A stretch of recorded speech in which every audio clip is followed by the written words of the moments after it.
আসসালামু আলাইকুম প্রিয় দর্শক শ্রোতা, দূরে কিংবা কাছে, দেশ অথবা প্রবাসে যে যেখান থেকে আমার প্রতিবেদন দেখছেন সকলকে আন্তরিক শুভেচ্ছা অভিনন্দন।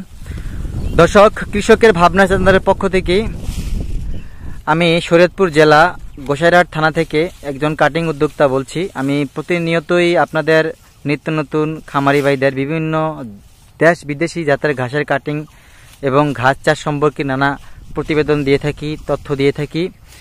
আমি সারা বাংলাদেশ জুড়ে বিভিন্ন জাতের হাইব্রিড ঘাস চাষ করে আমি বাংলাদেশের প্রত্যেকটা খামারির হাতে বিভিন্ন প্রান্তে দেশের বিভিন্ন জায়গায় আমি পরিপক্ক কাটিং আমি ডেলিভারি দিয়েছি খামারি ভাইদের।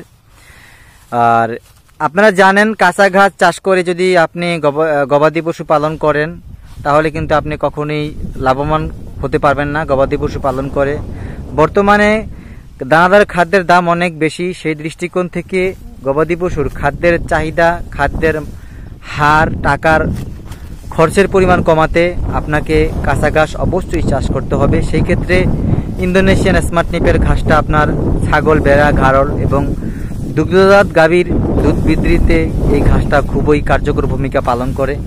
এবং কি এই ঘাসটা আপনি মাছ চাষ যারা করেন মাছকেও খাওয়াতে পারেন। যেমন দেখেন, এখানে শুকনো পাতাগুলো আমি ফেলে রেখেছি। আমার দেখেন এখানে পানিতে কিন্তু এগুলা পুরা হয়ে নরম হয়ে আছে। এগুলা কিন্তু মাছে প্রচুর পরিমাণ খায়। মাছের জন্য এই ঘাসটা খাবার হিসেবে কাজ করে থাকে। গবাদি পশুর জন্য হাই প্রোটেনশিয়াল ঘাস, 22 থেকে 25% ঘাস। যদি পরিপক্ক কাটিং সংগ্রহ করতে চান, দর্শক স্ক্রিনে দেওয়া নাম্বারে যোগাযোগ করবেন। বাংলাদেশের প্রত্যেকটি জেলা উপজেলার যেখান থেকেই হন না কেন আপনি এই কাটিংটা আমার নিকট হতে সংগ্রহ করতে পারবেন। কুরিয়ারের মাধ্যমে কাটিংটা আমি আপনার হাতে পৌঁছে দেব।